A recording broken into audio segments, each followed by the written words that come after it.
Hello everybody, I'm Rowan6 with Rowan6 Entertainment, and welcome to a new series, a audiobook series of my fanfiction, The Dragon Hero Dovahkiin. The background art for this fanfiction is created by me. If you're interested in me doing art commissions for you, the link to my business Discord is down below. There's also a link to my community Discord, as well as the fanfiction link. Thank you, and enjoy the video.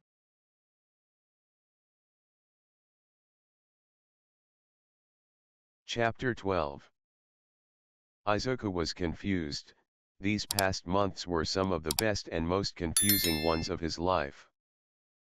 Ever since he went out with Nemuri, the other girls seemed to take that opportunity to start asking him out as well. He could understand Serena and Lydia's interest in him, they'd been his closest companions for years. So it only made sense for them to be romantically interested in him. He has to admit the fact that it took him this long to realize that they were interested in him in that way was quite embarrassing. But once he realized that they were interested in him in that way, he could immediately see the other girls' interest as well. He might be dense, but he knew he wasn't an idiot. So it was quite obvious to him that they were coordinating with each other to maximize their interactions and chances with him. And if he was right, this had all the makings of one of Serena's little schemes. And that's what confused him. Serena wouldn't set something up unless she was convinced that the others were truly interested in him. Otherwise, they would have never gotten that close to him. Lydia and Serena were quite overprotective of him when he was in Skyrim. So seeing them gladly coordinate with the other girls and attempt to court him was mind-boggling to him. He can understand Melissa, both of them are quirkless, and both of them face the same difficulties growing up. But the others, why would they be interested in somebody who is quirkless? Society made it very clear the last time he was here that no girl would be interested in him without a quirk. He could remember quite well all the spider lilies he would get on Valentine's Day with letters telling him that he would never find love due to his quirkless status. He shook his head in an attempt to clear his thoughts. He did not need to dwell on this right now. He had an entrance exam to take, and being distracted would only lead to mistakes. Unfortunately, he was quickly proven right when he tripped on a loose brick that made up the path to UA. He was quickly able to catch himself before he face-planted and made an absolute fool of himself. This did not stop Serena and Lydia from snickering at him, though. Yeah, laugh it up," Izuku said, annoyed. "We're sorry, Izuku, it's just rare to see you like this," Serena said with a snicker.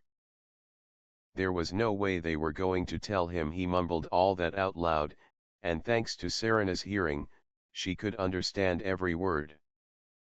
Although she hated hearing what this place did to him. She even almost broke her cover and let out a growl on how disgusted she was, and if it wasn't for him tripping on that brick, she probably would have. But this was good news.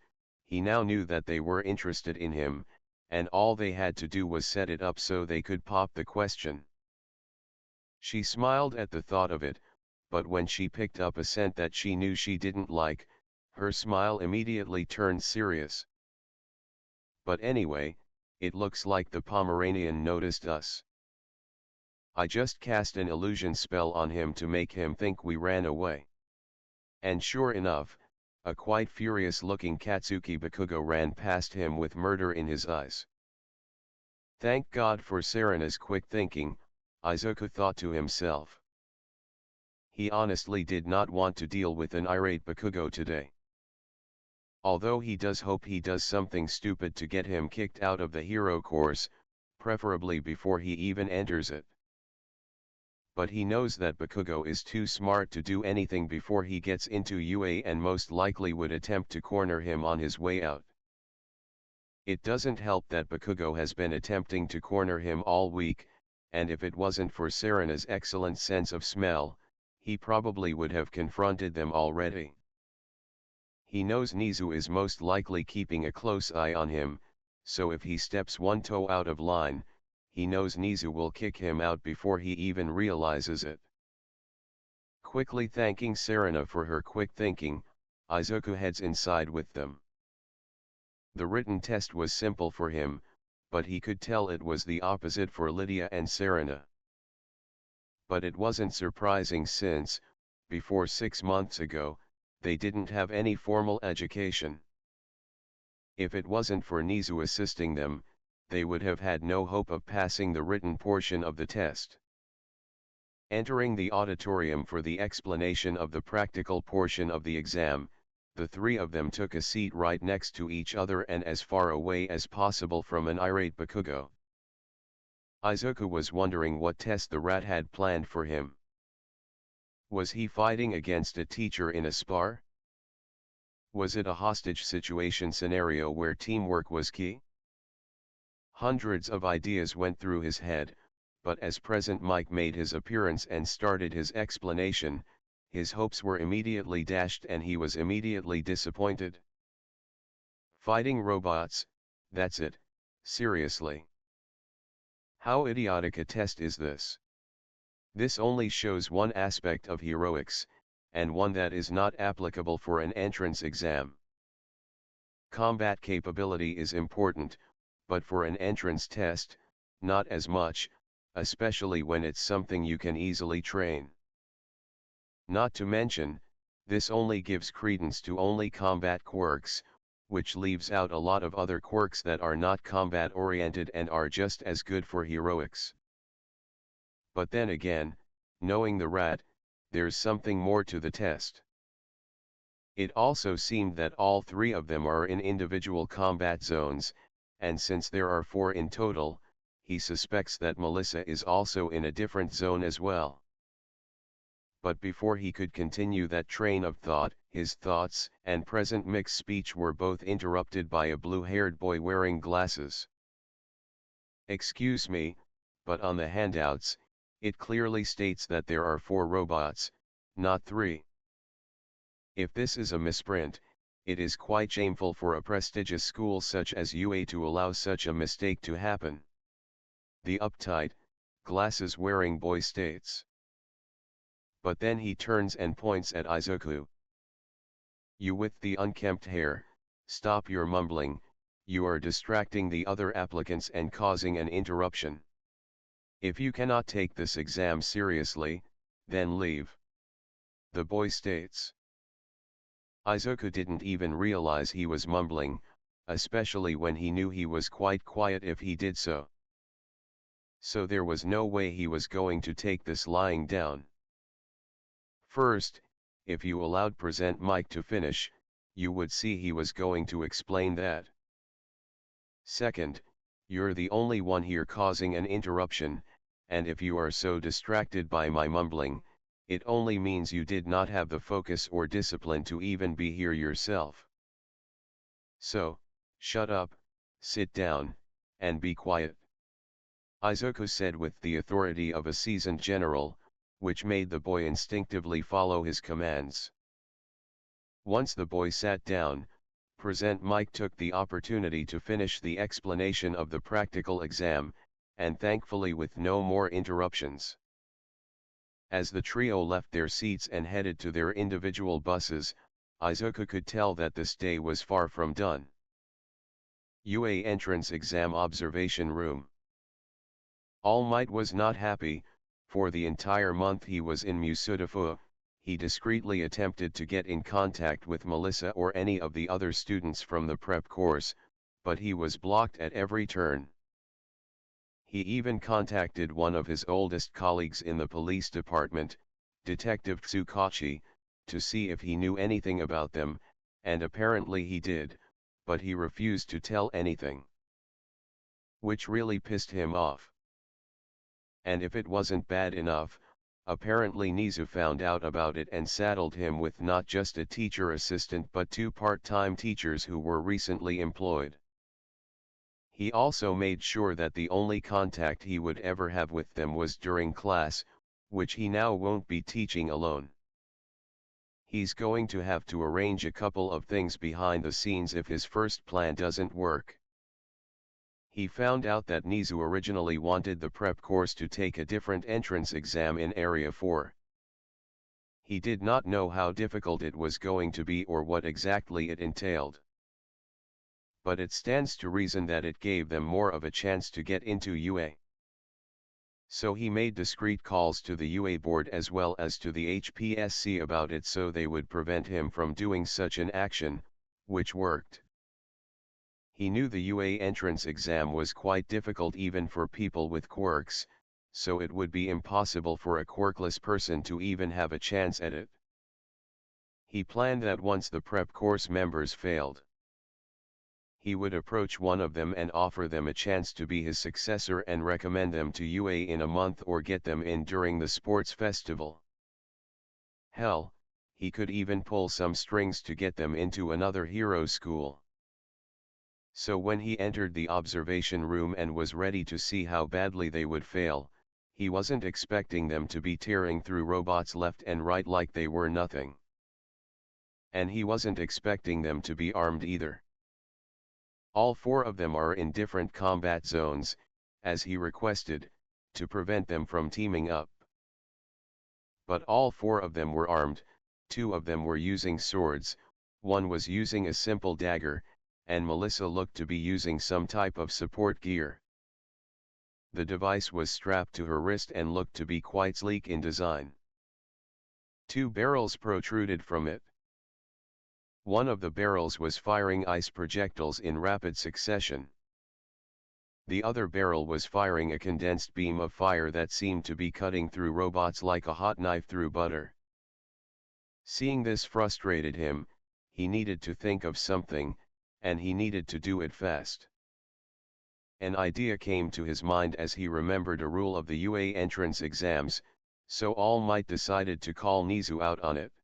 I thought support gear was not allowed unless it pertained to their quirk, so why are Melissa and 3 other students armed? All Might asked, looking at Nizu. As Nizu turned to him, he could see Midnight, 13, as well as the 2 new teachers, Ryukyu and Mirako, looking at him with a sneer. What the fuck did he do to them to make them look like they wanted to kill him on the spot? His thoughts were interrupted by the voice of Nizu. You are correct, but there is an addendum to that rule. If the individual made their support gear or item themselves, they are allowed to bring it into the entrance exam after approval, which they have. The blades are hand-forged by the individual, and Melissa's support gear was made by her own hands. All the materials and components were acquired from a junkyard, believe it or not. All of this was under the supervision of Power Loader himself and another one of our teachers. Nizu said, which made All Might grind his teeth in frustration. As All Might looked over to the score chart, his frustration and anger grew even more, because with the villain points alone, they already had a passing score. Deciding he could not watch this any further, he excused himself and left the room. Every single teacher in the room was quite thankful for his early departure, especially Nizu. Izuku and his group decided to show their skills in stages, and All Might only saw their basic skills to begin with. This made it much easier for Nizu to hide their skills from All Might until they were already enrolled in UA, at which point he could not do a thing about it. As Nizu looked back at the monitor screens, he could not wait to see what they had in store. Deciding to turn things up a notch, he took manual control of the robots in the area where Izuku was in, then started to grin like a madman. Area 1 Practical Exam. Izuku is in his testing area, weaving through robots and destroying them with only a single blow from his sword. Which was quite disappointing for him, they were way too predictable in their movements and way too easy to destroy. However, he had to remind himself that his skills were way more advanced for this test to begin with. His thoughts were cut off by half the robots turning away from certain applicants and starting to organize into a formation before attacking him. He smirked at the sight, so it looked like the rat wanted to see the rest of his skills. Fine by him, he did promise a good showing after all. Dodging one of the 2 pointers' scorpion-like tails, he quickly moved in to cut its head clean off. With a single strike from his blade, the 2 pointers' head was now rolling on the ground. He then used the metallic scorpion tail that the 2 pointer tried to stab him with as a springboard, which he used to launch himself into the air. Quickly, he sheathed his blade, then dual cast the spell Chain Lightning and aimed it at the now organized horde of robots charging him. A large burst of lightning shot towards one of the robots, hitting it and then immediately jumping to the next, and then to the next. This attack took out a total of 20 robots. Izuku quickly noticed that the robots got the memo as they took a more spread out formation. The robots with the range weaponry now kept at a noticeable distance when engaging him, as the ones that were clearly designed for close combat engaged him up close. He could also tell that they were attempting to herd him in a certain direction, most likely a planned ambush. His curiosity on seeing what the rat had up his sleeve nearly won out, but his decades worth of constant combat took hold. He knew playing Nizu's game would be a dangerous one, and he was never one to dance to somebody else's tune to begin with. With that thought in mind, he prepared another dual cast spell, this time the spell Fireball, and he fired it at the line of robots blocking his path. At the same time that the spell was launched, he immediately cast the spell Stone Skin on himself and charged the line of robots. The fireballs hit the front lines of the robots, destroying them. He charged through the debris and ignored the flames licking at his skin. Then he fired another set of fireballs, hitting the robots with the range weaponry in the back and destroying them.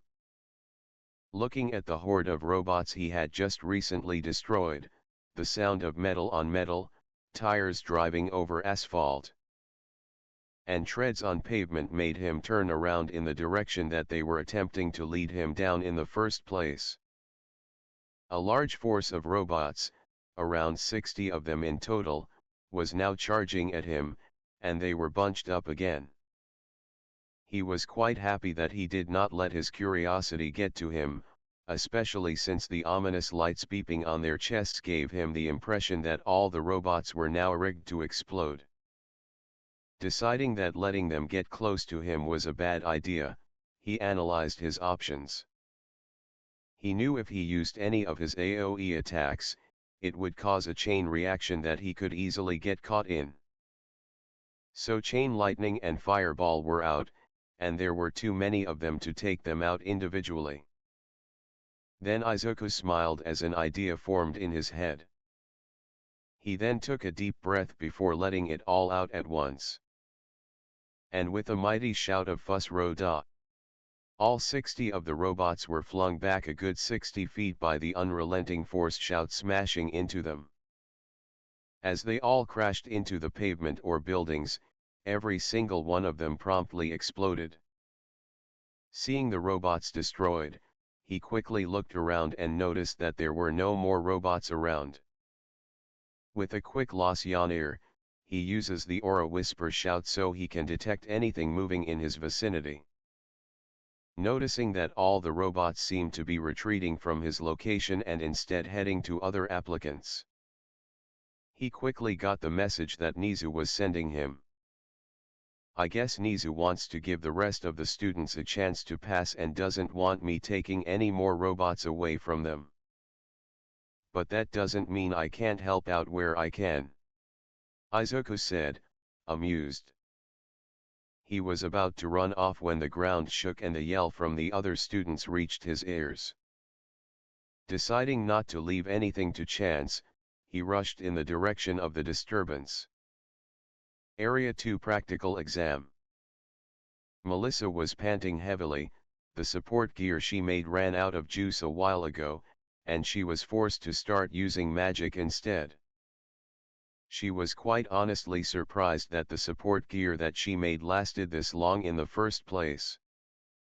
The gear she made was a prototype device that combined her mechanical knowledge with her newly acquired knowledge in enchanting.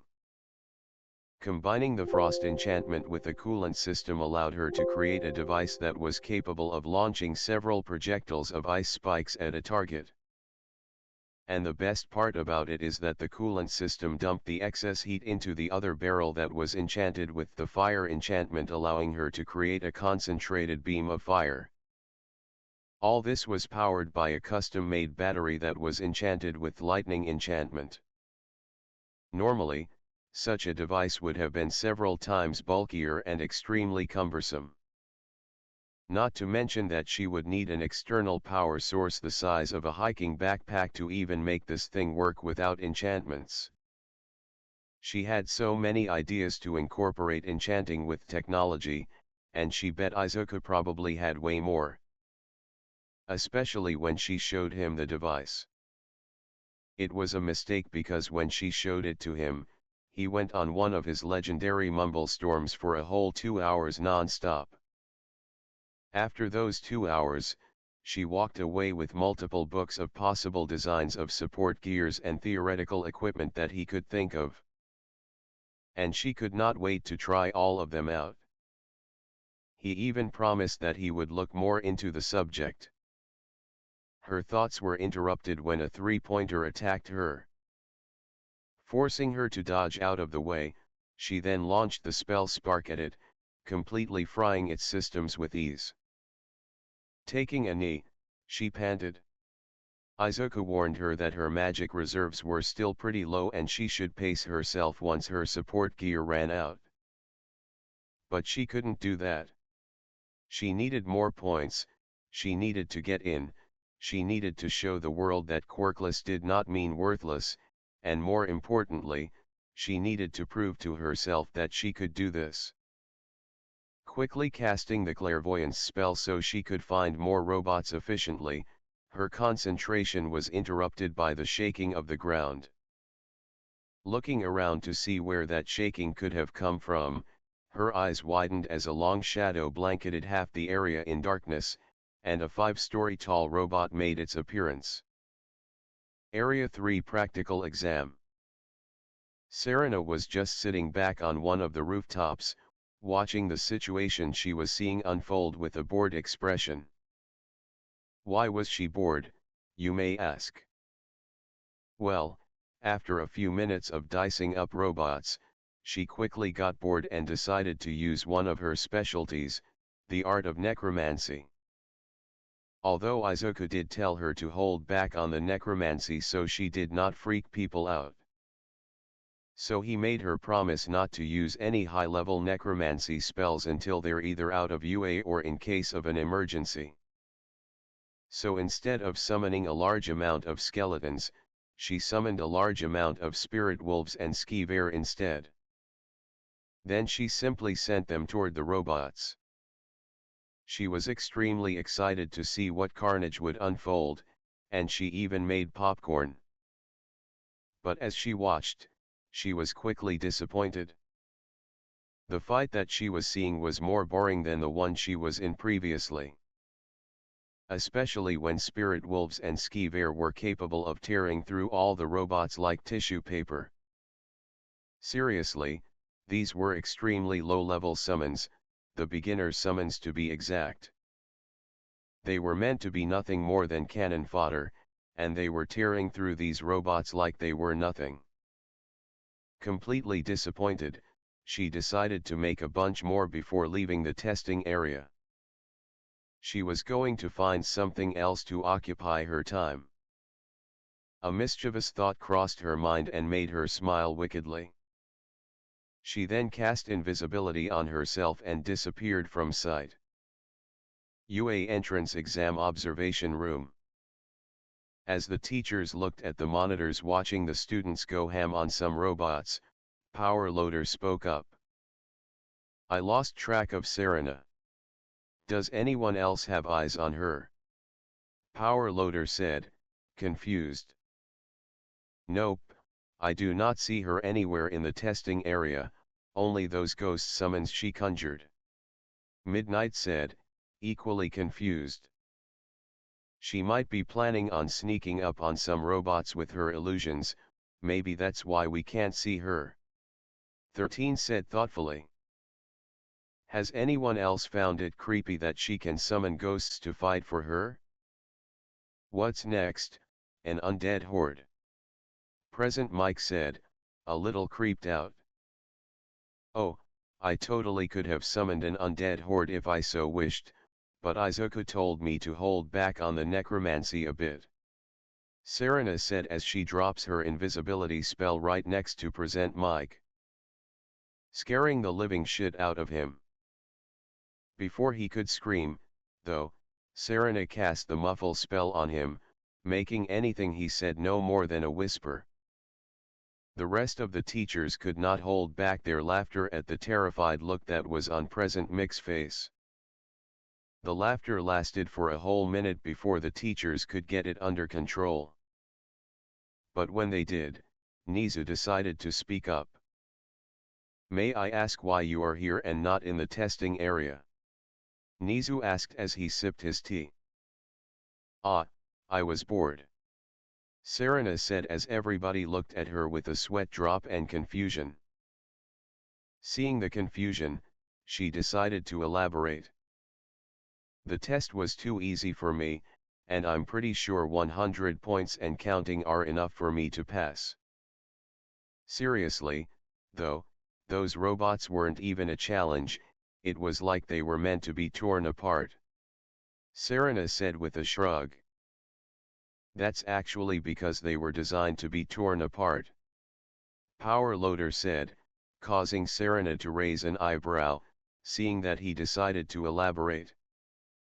Each robot was designed to shut down after a certain amount of damage was taken. They were also designed in a way for it to be easily torn apart. This was meant to allow non-physical quirked applicants to have a chance in the test. We also do this so they are easily put back together to save on costs. Power Loader said. I see. Oh well, at least while I am here, I can start looking for candidates and assist if something goes wrong. Serena said with a shrug. Seeing nobody else interject in her decision, Serena decides to make herself comfortable.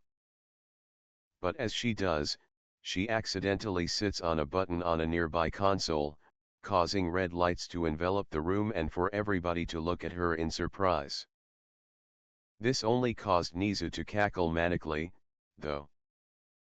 I guess the zero-pointer is going to be released earlier than scheduled, this should be fun, Nizu said, cackling.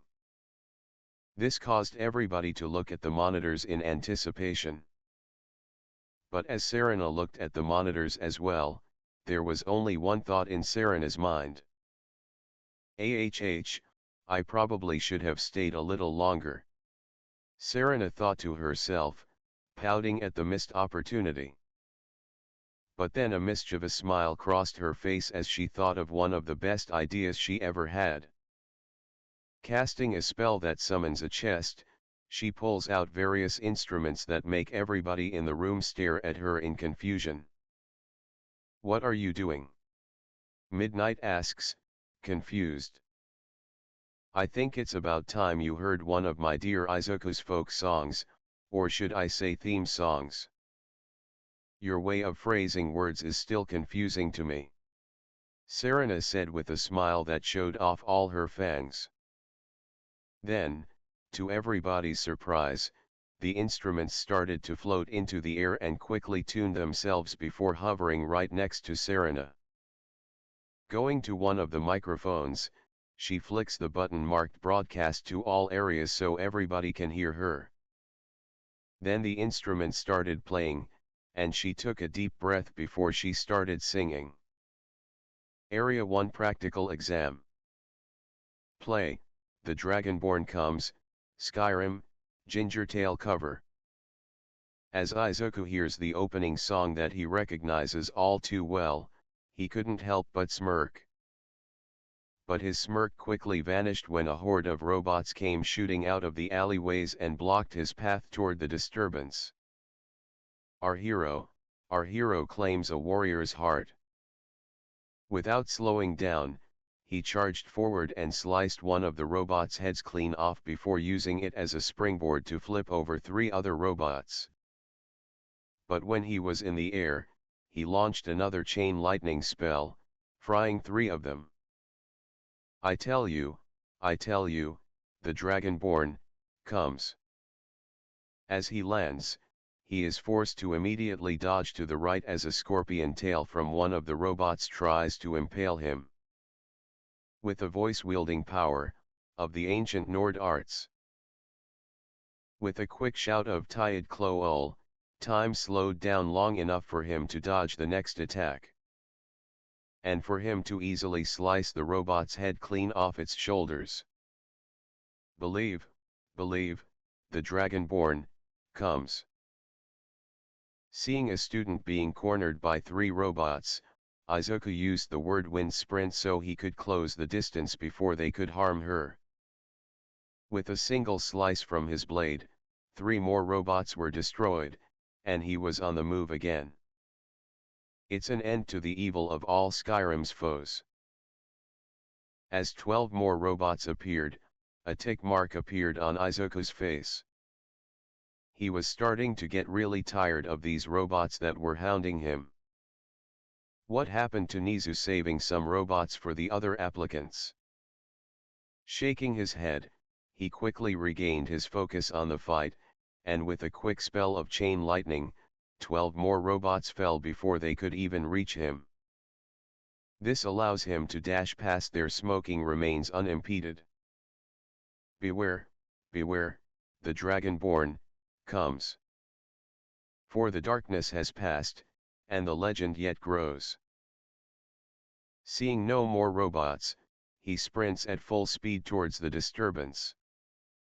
You'll know the Dragonborn comes. As he does, though, he passes a girl with purple hair and ears that have headphone jacks attached to them.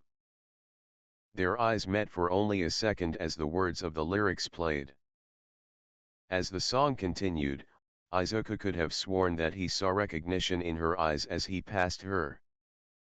As the music picks up, he finally turns the corner towards the disturbance, and what he saw was quite shocking.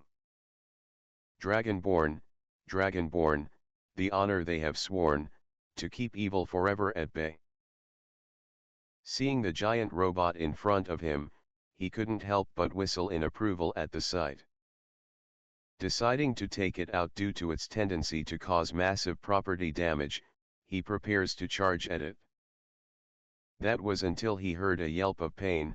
Looking over, he could see a girl with a brown bob haircut pinned under rubble that the robot had made. Prioritizing rescue, he dashes towards her but is stopped by another horde of robots. And the fierce foes rout when they hear triumph shout, "Dragonborn, for your blessing we pray." With a deafening shout of fuss all the robots were flung back or turned to scrap metal from the sheer force of the shout. Hearken now, sons of snow, to an age long ago and a tale, boldly told, of the one, who was kin to both Wyrm and the race of man, with the power to rival the sun. Running over to the girl, he attempted to lift the rubble off of her, but being over 400 pounds of pure concrete and rebar, he was not able to budge it. With a quick shout of, Mulka Di Ivy, Izuku's body was covered in the dragon aspect cloak. With the cloak and using his sword as a lever, he was able to move the rubble off of the girl just in time for him to pull her out before the foot of the giant robot crushed them. When brothers wage war, comes unfurled. Alduin, Bane of Kings, ancient shadow unbound, with a hunger to swallow the world. Making sure he had a good hold of the girl, he used whirlwind sprint to get them clear of the danger zone of the robot. But a day shall rise when the dark dragon's lies shall be silenced forever, then Skyrim will be free from foul Alduin's maw. Placing the girl down, he slowly stood up and walked towards the 0-pointer. The girl was about to ask him what he was going to do when his hands and arms lit up with electricity. Dragonborn, Dragonborn, the honor they have sworn, to keep evil forever at bay.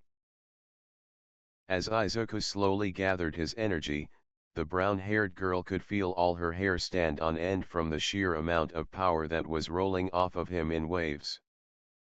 And the fierce foes rout when they hear triumph shout, "Dragonborn, for your blessing we pray." Putting his hands together and with a war cry, he launched a torrent of lightning so powerful that when it struck the 0-pointer, it started immediately to disintegrate. Within a minute, it was nothing more than a pile of ash. Izuku just sat there for a good minute as the girl behind him stared at him in awe. But as the remainder of the music died out, the voice of Present Mike rang through the loudspeakers, announcing that the test was over. Walking over to the girl, he helped her up and guided her to Recovery Girl. He ended up finding out her name was Okako Urarika. She was, apparently, quite impressed with his display of power if her excitement meant anything. After bringing her to Recovery Girl, he said his goodbyes and left. UA entrance exam observation room. Okay, that was fucking awesome. How the shit did he do that? Did he get supercharged from that cloak thingy or something? Mirako asked excitedly as she bounced in her chair. Yeah, that was awesome, but I want to know what's with the end of those lyrics. It was like it was in a different language. I know practically every language, and I have never heard anything like that. Present Mike asked, confused. Wait, I could understand that perfectly, even though some of the lyrics at the end didn't make sense or didn't go together quite well. Ryukyu asked, equally confused. This caused everybody to look at Serena for answers. To your first question, Dragon Aspect is the name of the shout he used. Only boosts his strength and defense, gives him damage resistance, makes his shout stronger, and allows him to use his shouts more efficiently. That spell he used was a master-level destruction spell. Although there are way more powerful destruction spells than that, thanks to Izuku's research and knowledge from over here. The one he just used was originally made to take out a Daedric Lord. Although there is no evidence that it was ever used on a Daedric Lord, and if there was, it probably wasn't successful. Now, for your second question, the end lyrics were in a different language. It was Dovahkiin, the language of the dragons. And thanks to your training, you and Rumi most likely were able to understand it.